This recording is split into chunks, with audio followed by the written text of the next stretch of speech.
हमारे सभी मध्य प्रदेश के अतिथि शिक्षक भाइयों एवं मेरी शिक्षिका बहनों, मैं जानता हूं आज स्थिति गंभीर है। हालात बहुत खराब है हमारे मध्य प्रदेश के अतिथि शिक्षक भाइयों की। मैं शांति से नहीं बैठा था, मैं लगातार संघर्ष कर रहा था, सोच रहा था कि मुझे अगला कदम क्या उठाना है। लेकिन मैं इसलिए अभी थोड़ी बैकफुट पे था क्योंकि मैं देखना चाहता था कि उन लोगों को कि जब मैं कुछ करने आगे आता था तो वो अड़ंगे डालते थे, आज वो गायब हैं। 1 साल से कहीं उनका कोई नाम नहीं है। और आपको भी समझ में आ गया होगा कि भोपाल में आंदोलन करना और आंदोलन करके सफलता से निकलना कोई हंसी मजाक नहीं है, हर कोई नहीं कर सकता। अभी आपने देखा होगा कि लोग परमिशन भी नहीं ले पाते। मैं उन लोगों को बोलना चाहता हूं जो विसंगतियां फैलाते हैं कि मैं वो सूरज हूं, मैं वो सूरज नहीं हूं जो शाम होते ही ढल जाऊंगा। मैं वो सूरज नहीं हूं जो शाम होते ही ढल जाऊंगा। मैं तो एक नन्हा सा दीप हूं, जलाओगे तो निश्चित आपके काम आऊंगा, हर हाल में आपके काम आऊंगा। अब मुझे लगा कि मुझे आगे आना चाहिए और अपने अतिथि भाइयों के भविष्य के लिए लड़ना चाहिए, तो मैं फिर लड़ूंगा। आंदोलन कोई छोटी चीज नहीं होती है, बड़ा होता है। उसके लिए पैसा खर्च होता है, ताकत लगती है, मुकदमे लगते हैं, जो मैं लगातार झेलता आया हूं अपने अतिथि भाइयों के लिए। आप निष्फिक्र रहिए, जो निकल गए हैं वो भी दुखी मत होइए, जो बाहर बैठे हैं वो भी परेशान ना हो। आंदोलन होगा तो सबकी जीत होगी, लेकिन उस आंदोलन को सफल बनाने के लिए आपको भी आगे आना होगा, क्योंकि मेरी ताकत आप हो, मेरा आशीर्वाद आप हो, मेरी दुआएं आप हो, मेरी शक्ति आप हो। अगर हमारे मुख्यमंत्री को जिद है, अगर हमारे मुख्यमंत्री की जिद है कि वो अतिथियों को नियमित नहीं होने देंगे, तो मेरी भी जिद है वहीं पे अतिथि शिक्षकों को नियमित करने की। और उसूलों पर अगर आंच आ जाए तो फिर टकराना जरूरी है। अगर जिंदा हो तो जिंदा नजर आना जरूरी है। यह बताना पड़ेगा मुझे कि मैं न हारा था न हारूंगा। मैं अपने अतिथि भाइयों के लिए किसी हद तक जाना पड़ा तो मैं जाऊंगा। और आज मुझे पूरे मध्य प्रदेश के अतिथि शिक्षक उम्मीद भरी निगाहों से फोन लगा रहे हैं, आस लगाए हुए हैं कि हमारे भैया बाहर आएंगे। मैं आपको बताना चाहता हूं, ना मैं गिरा ना मेरी उम्मीद गिरी, पर लोगों ने मुझे गिराने की कई बार प्रयास किया। सफल भले ना हुए हों। मैं अपने अतिथि भाइयों को बताना चाहता हूं, दुखी मत होइए, यह आंदोलन ऐतिहासिक होगा। मैं थोड़ा सा पीछे बैठा हुआ था पंक्ति में कि जरा देखूं तो आगे वाली बैठी पंक्ति वाले कितना कूदते हैं और क्या क्या करते हैं। लेकिन आज स्थिति यह हो गई कि हमारा अतिथि शिक्षक दर बदर भटकने लगा है। उसे वापस चढ़ा लूंगा मैं, मेरा विश्वास है, और शायद आपका भी होगा, क्योंकि मैं ये सोचता हूं कि छोड़ो मत अपनी आन, चाहे शीश कट जाए, मत झुको अन्याय पर, चाहे आकाश कट जाए। और होगा, आकाश फटे या कुछ भी हो, हम लड़ाई जीतेंगे।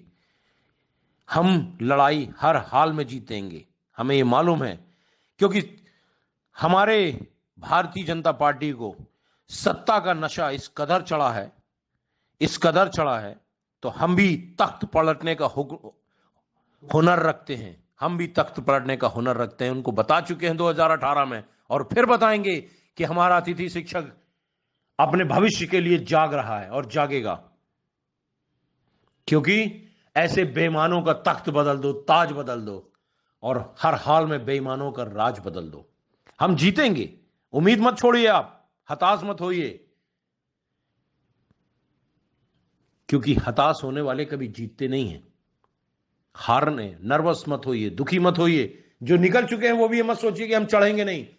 आदेश होगा, अगर ताकत से हम लड़ेंगे तो आदेश होगा, जितने निकल गए वो वापस चढ़ेंगे। आज अब देख लीजिए कि अगर 1-1.25 साल से मैंने लड़ाई नहीं लड़ी तो स्थिति क्या हो गई है। ना मीडिया में, ना नेता, कहीं किसी जगह पे भी अतिथियों का नाम लेना बंद कर चुके हैं। आप लोग बताइए ये चीज मध्य प्रदेश के बाकी उन चंद लोगों को जो आंदोलन को बिगाड़ने का काम करते थे, विसंगतियां फैलाते थे। और एक चीज आप लोगों को बता दें कि ख्वाहिशों से नहीं गिरते फूल झोली में, वक्त की साख हिलाना होगा।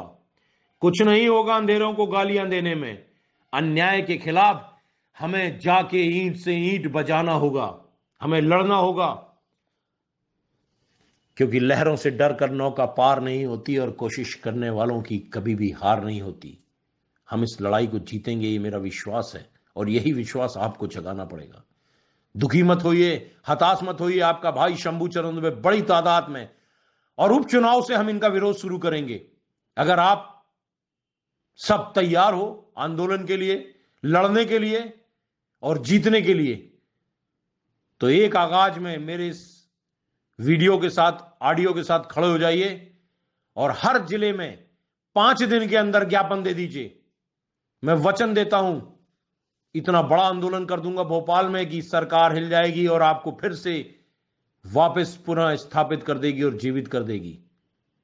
क्योंकि हमारा अतिथि शिक्षक हारना नहीं जानता, लड़ना जानता है, लेकिन विसंगतियों में पड़ जाता है। उस विसंगतियों से बाहर निकलिए। आपका भाई शंभू चरण दुबे आर पार की लड़ाई लड़ने के लिए बाहर आ रहा है, और आप ही लोगों के आह्वान पे आ रहा है। वो जो चंद घटिया लोग बोलते हैं ना कि राजनीति पिछले 1.5 साल से, इसीलिए मैंने बंद कर दी थी अतिथि शिक्षकों की, कि अब करके देख ले ये चंद नेता। लेकिन इन्होंने किस स्थिति में लाके खड़ा कर दिया, कोर्ट के नाम पे और टेंट के नाम पे, ये आप बेहतर जानते हो। आपका सेवक, आपका भाई शंभू चरण दुबे। जय हिंद। हमारे सभी मध्य प्रदेश के अतिथि शिक्षक भाइयों एवं मेरी शिक्षिका बहनों, मैं जानता हूं आज स्थिति गंभीर है, हालात बहुत खराब है हमारे मध्य प्रदेश के अतिथि शिक्षक भाइयों की। मैं शांति से नहीं बैठा था, मैं लगातार संघर्ष कर रहा था, सोच रहा था कि मुझे अगला कदम क्या उठाना है। लेकिन मैं इसलिए अभी थोड़ी बैकफुट पे था क्योंकि मैं देखना चाहता था कि उन लोगों को, कि जब मैं कुछ करने आगे आता था तो वो अड़ंगे डालते थे, आज वो गायब हैं। 1 साल से कहीं उनका कोई नाम नहीं है। और आपको भी समझ में आ गया होगा कि भोपाल में आंदोलन करना और आंदोलन करके सफलता से निकलना कोई हंसी मजाक नहीं है, हर कोई नहीं कर सकता। अभी आपने देखा होगा कि लोग परमिशन भी नहीं ले पाते। मैं उन लोगों को बोलना चाहता हूं जो विसंगतियां फैलाते हैं कि मैं वो सूरज हूं, मैं वो सूरज नहीं हूं जो शाम होते ही ढल जाऊंगा। मैं वो सूरज नहीं हूं जो शाम होते ही ढल जाऊंगा। मैं तो एक नन्हा सा दीप हूं, जलाओगे तो निश्चित आपके काम आऊंगा, हर हाल में आपके काम आऊंगा। अब मुझे लगा कि मुझे आगे आना चाहिए और अपने अतिथि भाइयों के भविष्य के लिए लड़ना चाहिए, तो मैं फिर लड़ूंगा। आंदोलन कोई छोटी चीज नहीं होती है, बड़ा होता है, उसके लिए पैसा खर्च होता है, ताकत लगती है, मुकदमे लगते हैं, जो मैं लगातार झेलता आया हूं अपने अतिथि भाइयों के लिए। आप निष्फिक्र रहिए, जो निकल गए हैं वो